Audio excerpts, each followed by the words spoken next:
is Jeff Ballard.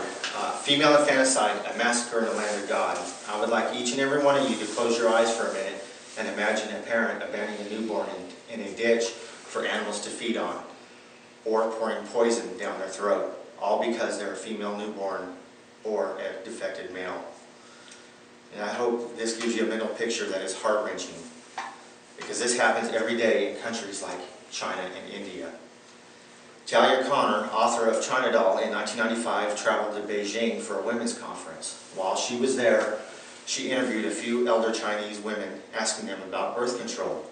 And she stated the three most common responses she got was, when I had a baby, I smothered it with a pillow. Or number two, when I had a baby, I poisoned her. And number three, my husband drowned the baby in the river. Now it amazes me that these women can say this without remorse. Now Larry Milner, author of Hardness of Heart, Hardness of Life, mentions that in 1978 China passed a one-child per couple law. It is strictly enforced and it is intended to control the population. So if a couple has a newborn female or a defected male, they are required to kill it in most cases. Now UNICEF in 2005 came out with birth figures for China.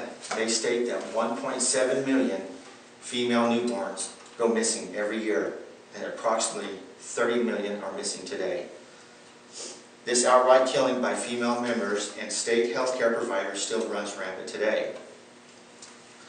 Another country that Mr. Milner talks about is India. India does not have a one-child per couple law, yet their numbers are even more staggering. They have a special name for this. It's called Kuzhibba, which means baby intended for the burial pit. And in 1998, a clinic in Bombay performed 8,000 abortions, of which 7,999 were on female newborns.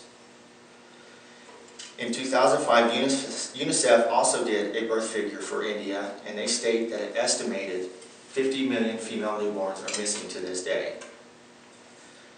Now, an Indian mother named Lakshmi was interviewed by John Thor Dahlberg, author of Where Killing Baby Girls is No Big Sin. Lakshmi already had one daughter, so when she gave birth to a second girl, she killed her. For 3 days of her second day of the child's life, Lakshmi admits she refused to nurse her. So to silence the infant's cries, she squeezed milk sap from an oleander shrub, mixed it with castor oil, and forced the poisonous potion down her throat. The baby bled from the nose and then died soon afterward. So you may ask, why does this happen?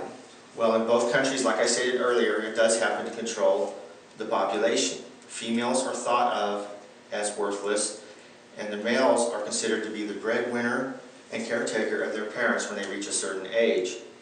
The male is also the only one who can carry on the family line, which to me this thinking is absurd, because you still need a female to carry on the family line.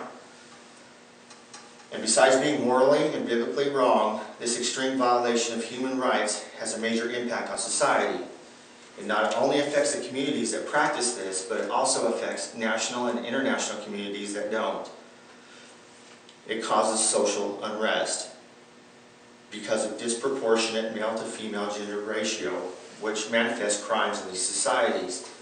It causes sex crimes like rape, severe psychological issues, which leads to domestic abuse and murder.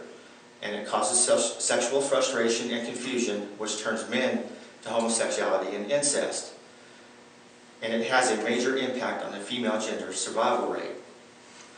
Now, as Christians, we know that a newborn is no different from a baby in the womb, because both have a God-given right to life. We can see that the senseless killing goes against everything that God teaches, and it violates the sixth commandment, which is, thou shalt not kill. God considered Jeremiah a person when he said, before thou came out of the womb, I sanctified thee. You can find this in Jeremiah 1:5. Now, if I ask you again to close your eyes for a minute and imagine a parent abandoning their child in a ditch or pouring poison down her throat. Now, after what I've said, I hope you will have a more vivid mental picture of how horrible this crime is.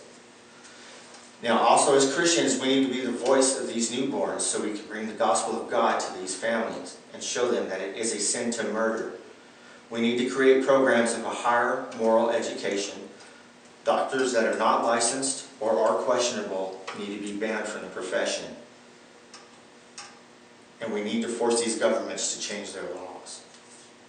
So I hope I have encouraged all of you to stand against the evils of the female infanticide.